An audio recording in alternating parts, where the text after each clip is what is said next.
Hello, it's me, and I have a Model 1860 Colt, not new, Army revolver. It is, of course, a reproduction made by Pietta in Italy. It's 44 caliber, and it goes a little something like this.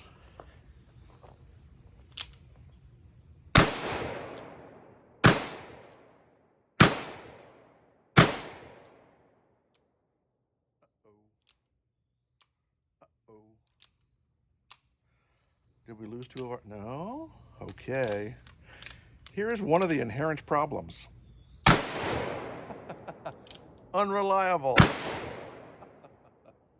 Wow. Okay, let's load it and shoot it again. All right, this is the Pietta, made in Italy, but sold by Taylor's & Company on an American outfit, Colt Model 1860 Army revolver. This is, of course, a cut-down version. The full-size versions of these cap and ball revolvers, they use black powder. They had a little loading lever right here to assist you in loading these balls, because you've got to put these balls and this powder into this thing to get it to shoot. How do you do that? In this case, you got to take the whole thing apart. Complete disassembly for amazing convenience. Get rid of those. And you have to have a contraption like this, and you have to put your cylinder on like that, and you got to put your powder. I'm using this stuff. This is the powder right here. Pyrodex P, the FFFG equivalent. You got that? There's going to be a test later. It's in this thing. These nipples are sized for the proper amount of powder for different caliber weapons. This is a 44 caliber nipple. And you gotta pour it in, and you gotta take your ball and you gotta get it down in there, and you gotta use this machine to do it. And we got to put these little caps on little nipples. These have a fulminate in them, and when they are crushed, they will send a jet of flame into the chamber. Nope, not those. And they will ignite the black powder, and everything will be wonderful.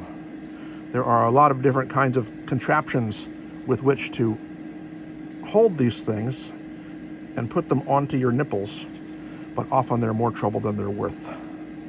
For me, at least. If I had smaller, more dexterous fingers, this would be way easier. All right. You put your, hi there, cylinder back on your firearm. Carefully. This rests in the center between the chambers, so nothing will go off before you're ready it to. And we reapply our little clippy thing, which I'm sure has a really cool name, probably French. It's all so easy. There we go. It's ready to shoot. Let's shoot it again. Why not? What else are we going to do? You get to see the other side of my house now, so that you can watch me properly do this, because that's what you're here for, is watching me do this. And this is a one-handed operation, right?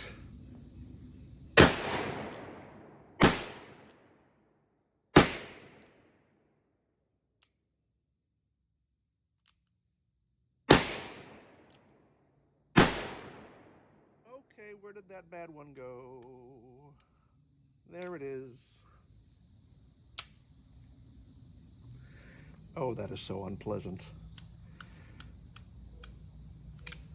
Last chance. No, we need a new cap on there. And of course it might go off at any moment. It might be slow burning. It's probably not. But that's probably the best we're going to be able to do. No, you're going to see all of them. I'm going to get a cap, and you're going to see this last one. Okay, I owe you one more shot. I got another cap.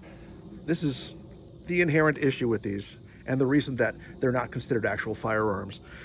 The government doesn't, you don't have to get a background check to buy these. They can be shipped straight to your house. I think you have to be at least 18 to own one.